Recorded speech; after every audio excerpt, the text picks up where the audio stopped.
warahmatullahi wabarakatuh. Halo teman-teman, izin memperkenalkan diri, nama saya Winda Ramdhani, asal saya dari Kabupaten Bandung Barat. Saya di sini akan sedikit memaparkan tentang tugas mata kuliah manajemen sumber daya manusia. Baik, untuk pertanyaan pertama yaitu deskripsikan perihal tragedi Kejuruhan yang terjadi pada tanggal 1 Oktober 2022 ini sangat memilukan duka sekali. Terjadinya di stadion yang terjadi karena faktor kerusuhan akibat gas air mata yang dipaparkan oleh polisi. Di desain stadion yang hanya memiliki satu pintu keluar kemudian menjadi gahana perangkap maut setelah ribuan orang menumpuk di depan pintu keluar stadion laksana efek leher beton. 126 orang tewas pun karena tersiksa, yakni kondisi tersebut karena kadar oksigen dalam tubuh berkurang. Dalam salah satu penyebabnya itu paparan asap atau zat kimia tersebut. Beberapa waktu kemudian penyidikan menyimpulkan polisi telah bertindak berlebihan dengan sembrono menembakkan gas air mata tanpa pandang bulu. Namun pengadilan hanya menyatakan amplifikasi sebagai penyebab kematian ratusan supporter itu sehingga mencuatkan faktor penggunaan gas air mata yang kentara. Sejumlah pakar menilai karena beresiko termasuk cedera, hampir tak ada situasi membenarkan penggunaan gas air mata dalam mengendalikan massa.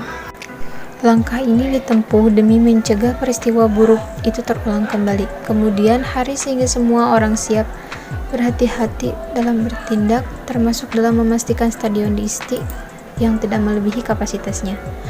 Dalam soal ini membuat kemudian konsisten menerapkan aturan yang tegas untuk supporter sepak bola. Semua pihak berkaitan, supporter termasuk klub, perkumpulan supporter, dan penyelenggara liga adalah keharusan. Baik, untuk pertanyaan kedua yaitu seperti apa tanggapan dari kita, supporter, pemerintah, sebagai cermin sumber daya manusia yang baik.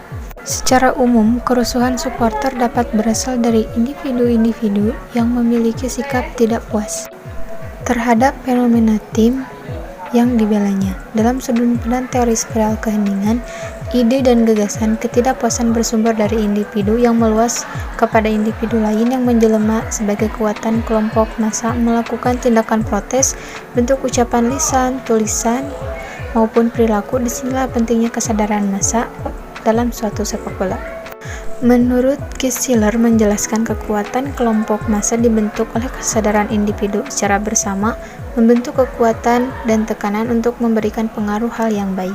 Untuk tanggapan dari pemerintah sendiri yaitu pembentukan kesadaran memerlukan pihak terkait dari elemen raga sepak bola. Pemerintah juga melalui aparat keamanan yang bertugas membangun suasana tertib, aman, dan terkendali. Ada peran pemilik klub serta bersentuhan dengan langsung supporternya akan memberikan lembaga PSI pengantaran regulasi sepak bola.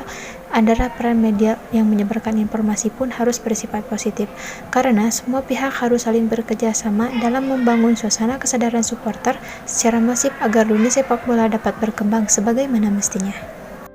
Jadi dapat disimpulkan sendiri bahwa semua saling berkaitan, baik itu pemerintah maupun supporter sendiri.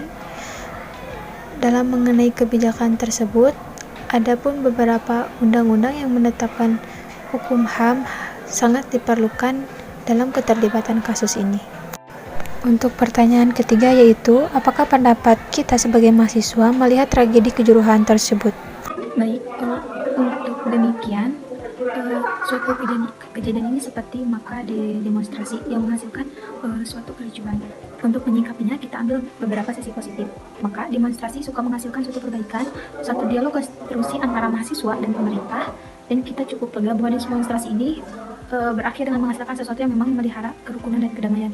Maka pentingnya untuk memelihara kerukunan dan kedamaian kita sebagai bangsa negara Indonesia ini. Untuk menciptakan keamanan tersebut, kita harus berpikir positif. Tidak boleh menjadi suatu hal yang menjadi provokasi. Mungkin itu saja yang dapat saya sampaikan, kurang lebihnya mohon maaf. Assalamualaikum warahmatullahi wabarakatuh.